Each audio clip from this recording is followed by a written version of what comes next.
Over the past few months, I've been making predictions as to what I believe will happen at this year's Oscars. This is the final prediction video, and Sunday is the big show. Let's do it. What is up, Flick fans? Welcome back to my channel. I have no clue what's going to happen on Sunday, but I'm going to give you guys my predictions. Some of them will inevitably be wrong, but I'm really hoping to do well this year. A couple of categories I can't wait to get into, but the most important part of this video is your thoughts. What do you think is going to happen this year? What is the wildest outcome you could imagine actually happening? And if you enjoy these videos, be sure to drop your thumbs up down below, because I'm planning on doing a reaction video on Sunday, and I can't wait for you guys to see that. But let's start out officially. We're on the website. We're going to start out with the first one that they have listed at the bottom, and that is Best Original Screenplay, a category in which I have back and forth on multiple times between The Trial of the Chicago 7 and Promising Young Woman. Now, I don't think a film like Minari is completely out of it, but if we look at who has been winning lately, we seem to lean towards one direction, and that is Promising Young Woman, down to the Independent Spirit Awards last night. But I believe overall, Emerald Fennell has slowly taken over Aaron Sorkin in this category, and I don't see that changing on Sunday. I'm going to select Promising Young Woman as my first prediction of the day. I believe that's going to be taking Best Original Screenplay. Now, normally I would do what I want to win, what I think will win, but we're going to keep it simple this time and just talk about what I think, my prediction. Next up, we have Best Adapted Screenplay, and a pretty good category. A movie like The Father, a film that I absolutely loved, and not that I didn't enjoy Nomadland, I just prefer The Father over all of the other screenplays there, but that doesn't mean I'm going to select it. My choice here is Nomadland. Chloe Zhao, what she's been able to do all Oscar season, and it's another one where I just don't see that changing this time around. I believe Nomadland is going to take Adapted Screenplay and run with it at the Oscars. Visual effects. So this one comes down to two, in my opinion. It comes down to The Midnight Sky, which has taken quite a few awards. And then more recently, we've been seeing Tenet come in and take home some of these victories. Now, which way do I want to lean? Well, you can look at The Midnight Sky and the actual VFX awards, and Tenet, you know, you've got your BAFTAs, you've got your Critics' Choice. I mean, which way do I want to lean? I'm still going to go with Tenet.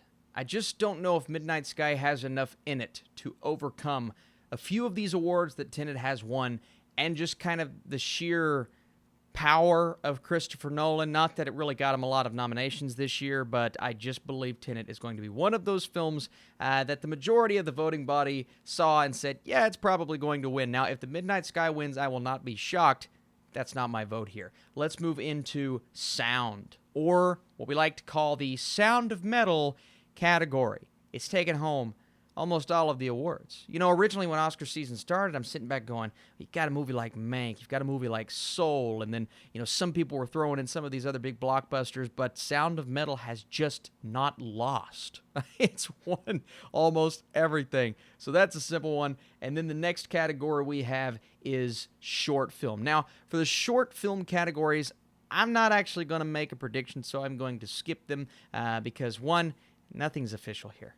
And two, these short films are the only things that I haven't seen, so I don't feel right in making a selection. So we're going to skip some of these. That's not a detriment on these movies for sure. Production design, The Father, Ma Rainey's Black Bottom, Mank, News of the World, Tenet, and love seeing Tenet on there. This one's going to go to Mank. Mank has essentially swept the majority of these production design nominations it has gotten, and it's another one where I'm not seeing a distinction. The Oscar voting body, these other voting bodies, Mank has to get something this year, right? It's one of those films that comes in, gets a lot of nominations. How many wins is it going to get? Well, at least one, because I think there's no way it loses production design. All right, the next one we have listed here is Best Picture, but we're not going to predict that just yet. We're going to save that until the end. Let's move into Music Original Song, and this one's actually got a few that I believe could come in and win. You have Hear My Voice from Trial of the Chicago 7, Fight for You from Judas and the Black Messiah, but at the end of the day, I'm going to go Speak Now from One Night in Miami. We do know that the song from The Life Ahead has come in and won a couple of these award shows, so could it do it here? A vast voting body, the majority of which I believe have seen One Night in Miami. Probably can't say the same thing for The Life Ahead, so I'm going to go with One Night in Miami. This could be its only Oscar of the night. Music or Best Score. I feel like we're just kind of flying through these because a lot of these are fairly easy, at least for me. Now, again, if you guys have any like crazy choices, please let me know. I don't think we're going to be shocked here, though, because Soul has just been dominating this award season in this category. The only one I could see maybe coming in and taking it is Minari, just because of the love behind that movie. But again, Trent Reznor, Atticus Ross, John Batiste, I love this score. I also love Tenet's score. So, but it wasn't nominated. All right, we're going to choose Soul there, and we're going to move into makeup and hairstyling. Now, this is the one that I said could maybe go to Hillbilly Elegy. There's a good possibility this could be Hillbilly Elegy's one lone award, but all throughout the season, again, we have to look at track record behind these films. Who's been winning in these other award shows, whether it be Critics' Choice, the BAFTAs, dare I say Golden Globes. Probably not going to say that. Ma Rainey's Black Bottom, I believe, is going to win makeup and hairstyling. That is a foregone conclusion, at least in my mind. I recently watched Kyo Vadis. I'm not even going to attempt it. I'll tell you right now, if anything is going to compete with another round in this category, it is that film. It is absolutely beautiful. Is it beautiful enough to take down Mads Mikkelsen? I don't think so. I think another round is going to take international feature film. You guys know how I feel about that movie. Tied for my favorite of last year. I just love it. Film editing. Okay, this one is maybe a bit tougher. We have The Father, Nomadland, Promising Young Woman, Sound of Metal, and The Trial of the Chicago 7. Now, Trial has been kind of the easy favorite for film editing. Is there a chance that we get a major upset in this category? Maybe the first one of the day, because again, it's kind of straightforward so far. I don't even know if it would be a huge upset. It did win the BAFTA for editing, but I'm going to go crazy here. Now, again, the Academy, it's kind of like the safe choice with a film like The Trial of Chicago 7. I feel like they're normally going that route, and they could very well go that route again, but I've got to do something to spice things up. This list has been boring.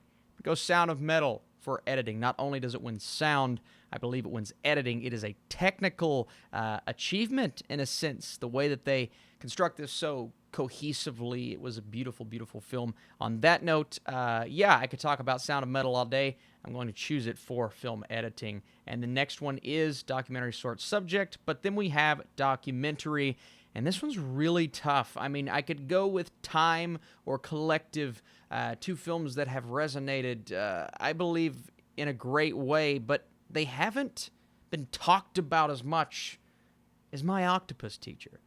And I'm going to go My Octopus Teacher. This movie has been the topic of conversation for so long. It's on Netflix. It's available to a lot of people, and it's really all I'm hearing about when it comes to documentary. It's kind of shocking, but I think it's going to win for documentary feature. Directing, can we just take a second? Can we just take a second and look at Thomas Vinterberg there for another round? I know we got the announcement. I got excited. I'm still not used to it. I'm loving it. Then we have Chloe Zhao, Emerald Fennell. I love seeing these very talented, incredible female directors. But this is the Chloe Zhao Award. No one else is winning. No one else is winning. Mark my words. No one else is winning this category. Nomadland is going to continue to rack up awards when it comes to directing. Then we have costume design. And this one is tough, but maybe not as tough as it looks on paper, because we could look at Mulan and Mank and Emma and say, the costume design in these films is incredible. I can't comment on Pinocchio. I haven't seen it. Who knows? I don't know. Ma Rainey's Black Bottom, I believe, is going to take this, as well as makeup and hairstyling. That gives it 2 Oscars. Well, maybe even more, because we could still get Chadwick and Viola, all of those without a Best Picture nomination. That's shocking at the end of the day. All right, we have cinematography. Now, a lot of beautiful movies on this list. Again, I think Trial is a safe choice in terms of a nomination here, but and I know it sounds like I'm being harsh on Trial. I enjoyed Trial of Chicago 7. You guys know I enjoyed that movie, but I'm going to go with Nomadland taking home the victory. It's just not really been a competition. Feels like every time I pick Nomadland, I'm sitting here talking about how it has no chance of losing. I think it has maybe more of a chance here than some of the other categories. You look at a film like Mank or Judas and the Black Messiah, but no, is Nomadland. Animated feature film, Soul. Let's move on. Well, I don't want to move on just yet. Wolfwalkers, it's a beautiful movie. It definitely has a shot. I think it's an outside chance. Just like last year, we were looking at all of those animated movies that are going to come in. No, it was Toy Story. Same thing here. It's going to be Soul, but Wolfwalkers is great. Actress in a supporting role. You guys know how much I have flipped entirely on this category. I went from Olivia Colman to Glenn Close to Maria Bakalova, but things have become more clear. The last, 2 to 3 award shows, one person has come in and just taken every award, and that is Yoo Jung-yoon from Minari, whom I believe is one of the absolute best performances of last year. Now, personal choice, Olivia Colman, soft spot for that film. Absolutely love The Father. Favorite of all the Best Picture nominees. But Yoo Jung-yoon, I will not be upset if she wins this. She was incredible in Minari. Partially the heart of that film. I loved her performance. I think she's going to take it home here. And I'm much more confident in that than I was. Oh, am I ready for this? I don't think I'm ready for this. When you know, you know. When you don't know, you don't know. And I just know that I don't know. And I understand that I'm probably going to get this wrong. I have went from Frances McDormand to Viola Davis to Carey Mulligan. We can look at the most recent award show in the BAFTAs. But then we look at the fact that 2 of these women weren't nominated. Well, 3 of these women weren't nominated. And it just becomes this convoluted mess. McDormand has taken home 1. Viola Davis has taken home 1. Carey Mulligan has taken home a few. So who is going to win? Shot in the dark. Ready? I'm going to throw this dart. Carey Mulligan. There's my dart. I just threw it. Part of me does believe Viola Davis has maybe the best chance because of the film Ma Rainey's Black Bottom being looked at as a performance piece, and she is a powerhouse performance. McDormand has less of a chance than I originally thought because I just think people are going to look at Nomadland and say, technical, Chloe Zhao's direction. She's almost like the third or fourth piece of that film that makes it work. She's incredible, but almost there. Day still has a shot. Unfortunately, I think Kirby's shot is gone now, even though she may be my personal favorite. Carey Mulligan has won a few awards. Promising Young Woman seems like that kind of film that has to be carried by that kind of performance, and I just feel like a lot of people are going to vote for her. Enough to make her win? Maybe, maybe not. Carey Mulligan's my choice. Oh boy. Actor in a supporting role. We have the Chloe Zhao Award for director. Now we have the Daniel Kaluuya Award for supporting role. I believe this is locked, set in stone. If I had to bet money on one of these wins, one of these categories, didn't matter which one it was, even over Chloe Zhao for director, I think I would bet money on Daniel Kaluuya. And not that I think these other performances are bad. Paul Raci, oh my goodness, yes. Leslie Odom Jr., who was the front runner for so long. Sacha Baron Cohen, and of course Stanfield. But it is Daniel Kaluuya's award. Congratulations, sir. You're going to win. Finally, this went by quicker than I thought it would. Actor in a leading role. And Anthony Hopkins, that name is just sitting there right now, waiting to be chosen. And just like years in the past, when at the last second, the actor or actress comes in and wins the BAFTA when they really haven't won anything else. And it's happened before, folks. There is a chance here. And whether or not you believe that chance is significant enough to take down Chadwick Boseman, I don't think this is locked. I don't think this is set in stone. Even the performances beyond that. Riz Ahmed, I think, has the third best chance, but I don't really give him much of a shot here. I think this is Chadwick's award. I do. Now, again, it is a bit more open than maybe even I expected 3 to 4 weeks ago because of the way that Hopkins has performed. And the movie's kind of fresh, right? The Father just came out, just started being talked about, and people just voted. So there is a really good shot, but Chadwick Boseman, his performance combined with kind of the legacy that this leaves, I just don't know if they're going to pass up that opportunity, talking about voters here, and I believe Boseman's going to take it. All right, we've come to Best Picture. I feel like this has been a boring list. I want to apologize because, hey, I feel weird playing so safe with my choices, but it just feels like the confidence level this year is a lot higher than last year. Last year, there were 3 to 4 movies where I'm like, that's the freaking phenomenal. It's got every shot in the world to win Best Picture. This year, you've got your movies that you love, or at least my movies I love, like The Father and Sound of Metal, but I don't give them much of a shot to win Best Picture. It really comes down to, in my opinion, 3 films, and that is Minari, which has less of a shot, The Trial of Chicago 7, which has more of a shot, and Nomadland, which has the most shot. The biggest shot. There we go. Do I play it safe with this choice? I think I do. And it's so weird because, like any other year, it doesn't feel like Nomadland would be the top dog. I mean, even looking at this list, I see some other films as maybe the top dog, but that's not how I see the voters seeing it. It's early, I'm sorry. Zhao with director, if it gets screenplay, you know, I think Nomadland's going to win Best Picture. Now, you're going to see a shocked face if it's anything other than Nomadland or Trial of Chicago 7 during my reaction on Sunday.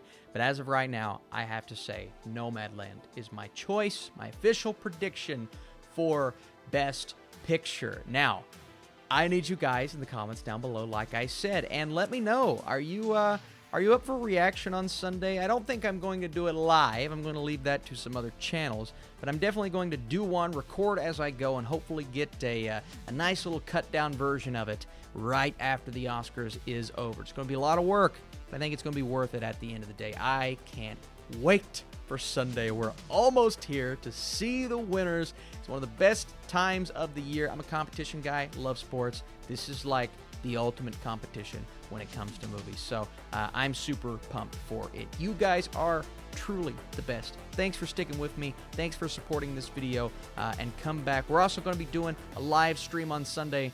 We're definitely going to talk some Oscars then as well. All right, I'll see you soon.